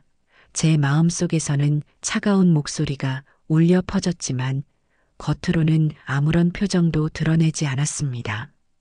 저는 그저 벤치에 놓인 선물 상자를 들어 올렸습니다. 그래, 선물은 고맙게 받으마. 케이크도 먹어야지. 제 대답은 거기까지였습니다. 용서한다는 말도 화를 낸다는 말도 없이 그저 선물과 케이크에 대해서만 언급한 것입니다. 사과를 하던 며느리의 얼굴에 스쳐 지나가는 당혹감을 저는 놓치지 않았습니다. 아마도 제가 눈물을 흘리며 그래, 너도 오죽했으면 그랬겠니 하며 자기 손을 잡아주리라 기대했겠지요. 하지만 저는 그들의 각본대로 움직여주는 꼭두각시가 아니었습니다. 자, 여기까지 오느라 배고프겠다. 저녁이나 먹으러 가자. 저는 자리에서 일어나 그들을 이끌었습니다. 아들은 어머니, 저희가 좋은데 예약해놨어요. 한우 집인데라며 말을 꺼냈지만 저는 손을 저어 막았습니다. 됐다. 이 근처에 내가 좋아하는 식당이 있다. 제가 그들을 데려간 곳은 그들이 상상했을 법한 고급 한정식집이나 호텔 레스토랑이 아니었습니다.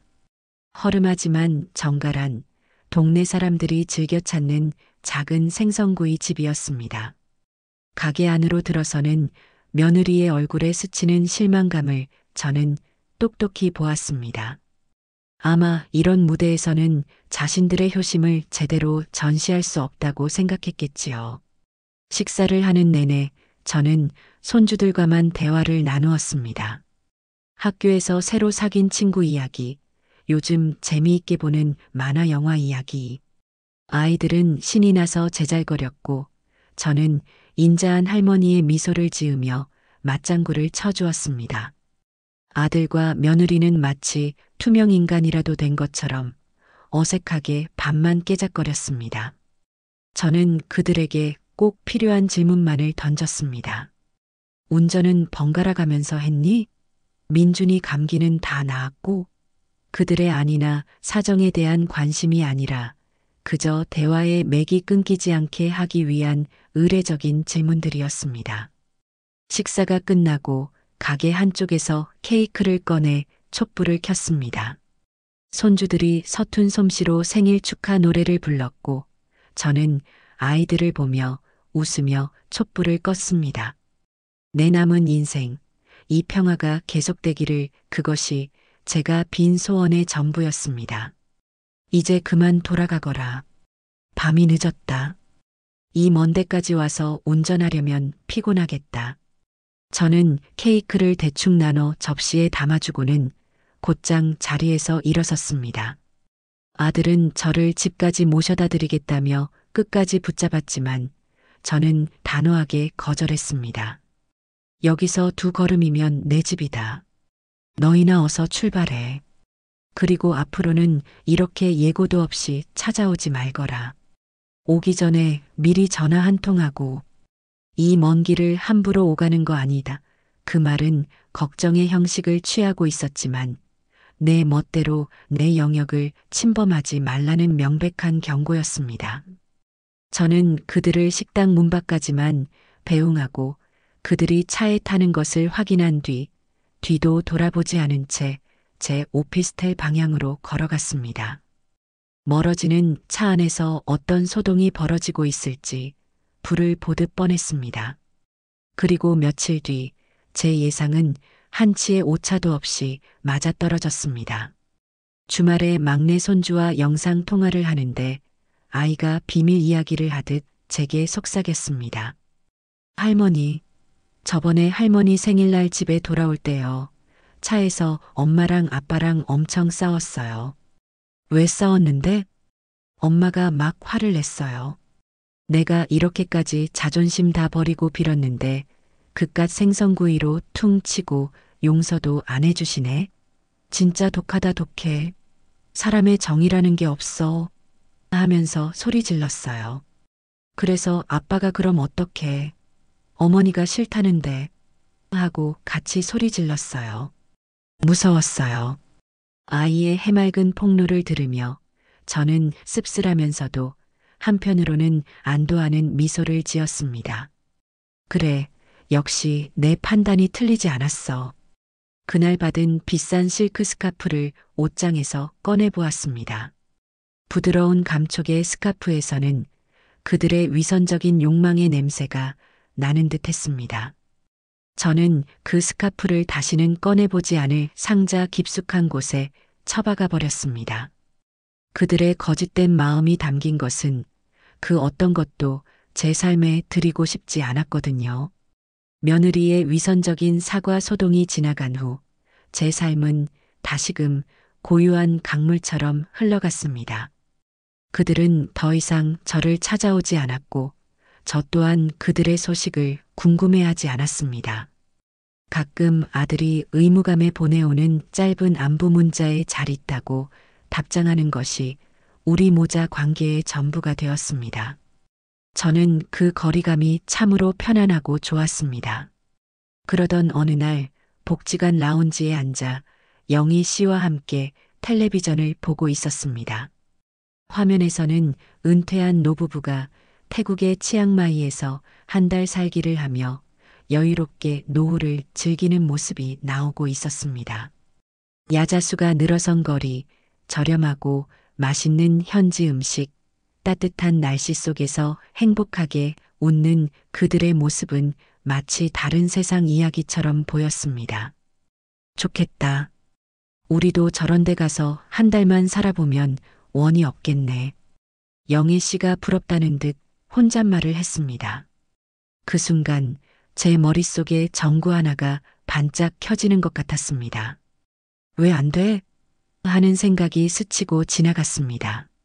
내게는 시간도 있고 평생 모아온 돈도 있었습니다. 나를 가로막는 것은 아무것도 없었습니다. 자식도 책임도 그 어떤 의무도 나를 막을 수 있는 것은 오직 나 자신의 두려움뿐이었습니다. 가요 우리. 어딜?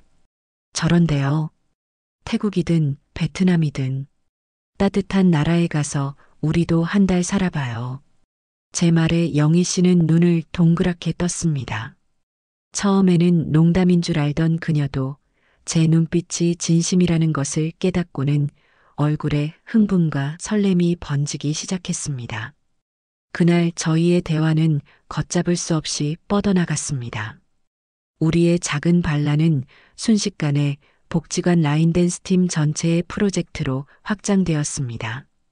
다들 평생 자식과 남편 뒷바라지만 하느라 비행기 한번 제대로 타보지 못한 저와 비슷한 처지의 할머니들이었습니다.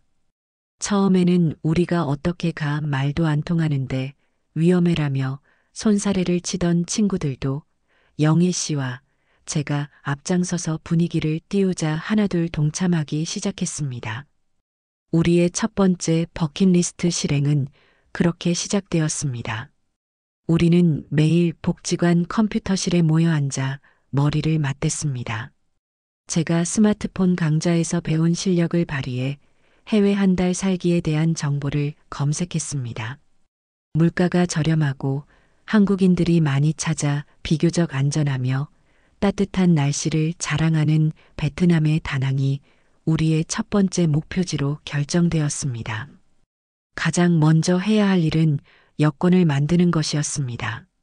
저는 태어나서 처음으로 여권이라는 것을 만들기 위해 시청을 찾았습니다.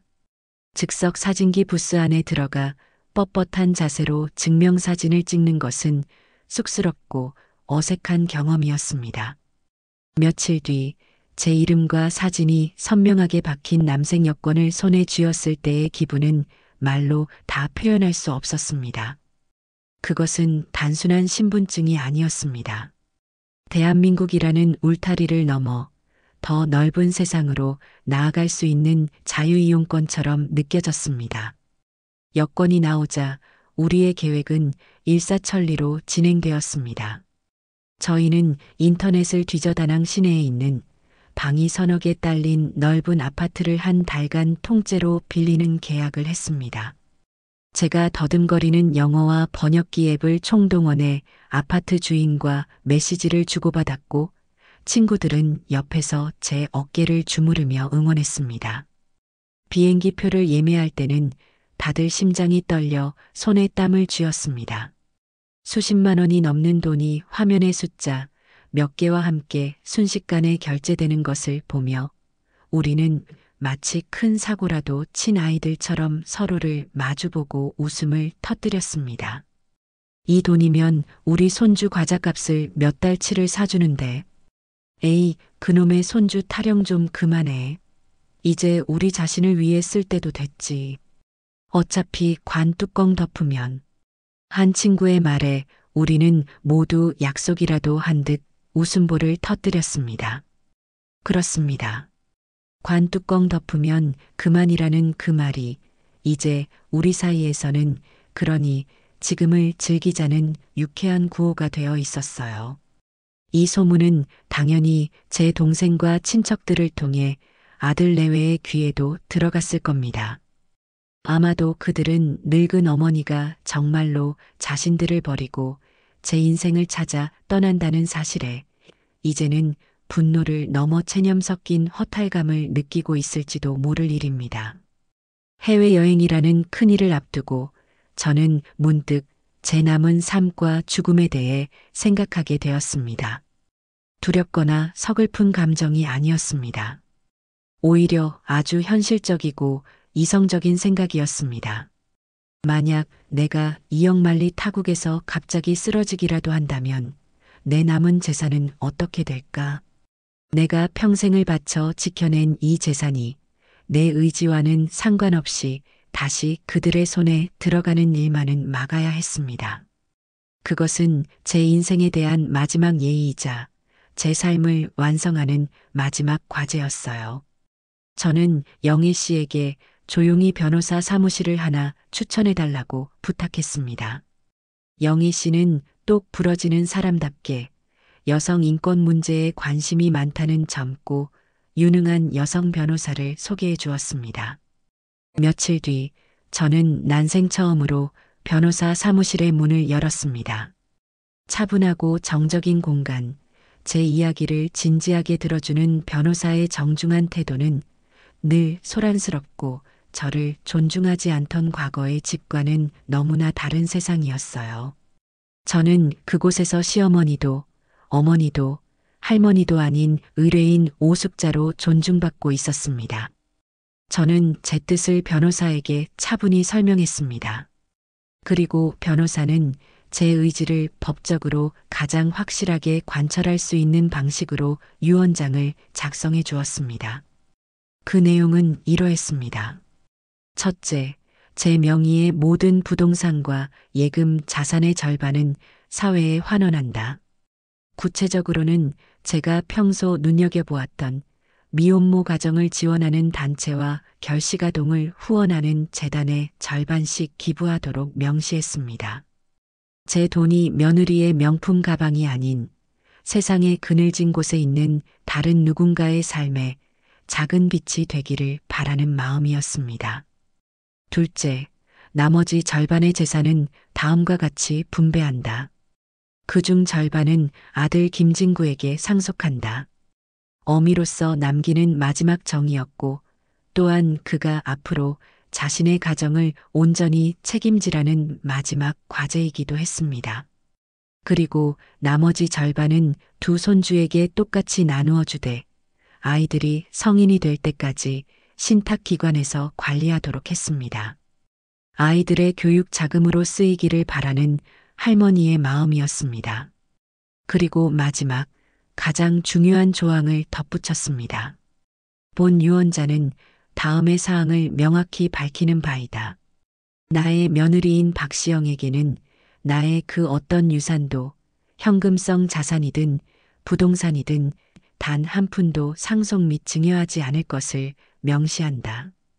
또한 아들 김진구에게 상속된 재산이 박시영에게 증여되거나 명예 이전되는 것을 금하며 이를 어길 시 상속된 재산은 즉시 환수되어 지정된 자선단체에 귀속된다. 변호사는 이 조항이 법적으로 완벽하게 효력을 발휘할 수 있도록 모든 장치를 마련해 주었습니다. 이것은 제 마지막 체크메이트였습니다. 단순한 복수가 아니었습니다. 제 삶을 모욕했던 한 사람의 탐욕으로부터 제 아들과 손주들의 미래까지 지켜내기 위한 가장 강력하고 이성적인 방어막이었습니다. 유언장에 마지막으로 서명을 하고 도장을 찍는 순간 제 마음에는 놀라운 평화가 찾아왔습니다. 평생 저를 짓누르던 무거운 짐을 마침내 내려놓은 기분이었습니다. 이제 모든 것이 제자리를 찾았습니다. 드디어 다낭으로 떠나는 날이 밝았습니다. 이른 새벽 저는 작은 캐리어 하나를 끌고 집을 나섰습니다. 공항으로 가는 리무진 버스를 타기 위해 정류장으로 가자 영희 씨를 비롯한 여행 동지들이 이미 모두 모여 있었습니다. 다들 화사한 옷차림에 한껏 들뜬 표정이었습니다. 우리는 소녀들처럼 제잘거리며 버스에 올랐습니다. 리무진 버스가 서울을 지나 인천공항으로 향하는 동안 저는 창밖으로 빠르게 스쳐 지나가는 풍경을 하염없이 바라보았습니다. 지난 2년간의 세월이 꿈처럼 흘러갔습니다. 며느리의 모진 말 한마디에 절망의 나락으로 떨어졌던 그날 밤, 몰래 집을 내놓고 조용한 반란을 준비하던 그 시간들, 그리고 마침내 모든 것을 박차고 나와 이곳 속초에서 찾았던 자유와 행복. 문득 며느리의 목소리가 다시 귓가에 울리는 듯 했습니다. 어차피 관 뚜껑 덮으면 그만인데. 이제 그 말을 떠올려도 더는 가슴이 아프거나 분노가 치밀어 오르지 않았습니다. 대신 옅은 미소가 피어났습니다. 어리석은 것. 너의 그 잔인한 한마디가 나를 죽인 것이 아니라 나를 살렸다는 것을 너는 평생 알지 못하겠지. 너는 나에게서 집과 돈을 빼앗으려 했지만 결과적으로는 나에게 내 인생과 자유, 그리고 더 넓은 세상을 선물해 준 셈이 되었다. 너는 너가 판 그 좁은 우물 안에서 탐욕과 원망을 되씹으며 늙어가겠지만 나는 이제 너른 바다로 나아간다. 어쩌면 내가 너에게 베풀 수 있는 가장 큰 자비는 너를 완전히 잊고 그저 내 행복에만 집중하는 것일지도 모른다. 버스는 거대한 인천대교를 건너고 있었습니다. 저 멀리 세계각지로 날아오를 비행기들로 가득 찬 인천국제공항의 모습이 보이기 시작했습니다. 그 거대하고 분주한 풍경을 바라보며 저는 제 인생의 새로운 장이 펼쳐지고 있음을 직감했습니다. 평생을 누군가의 아내, 엄마, 할머니라는 이름 뒤에 숨어 살았던 오숙자는 이제 없습니다. 제 이름 석자를 오롯이 되찾은 한 명의 자유로운 인간, 오숙자만이 있을 뿐입니다. 버스에서 내려 공항 출국장으로 향하는 제 발걸음은 그 어느 때보다 가볍고 힘찼습니다. 73의 나는 내 인생의 마지막 장을 덮으러 가는 것이 아니었어요. 나는 이제 막 내 인생의 가장 찬란하고 자유로운 첫 장을 열기 위해 세상 속으로 첫걸음을 내디디고 있습니다.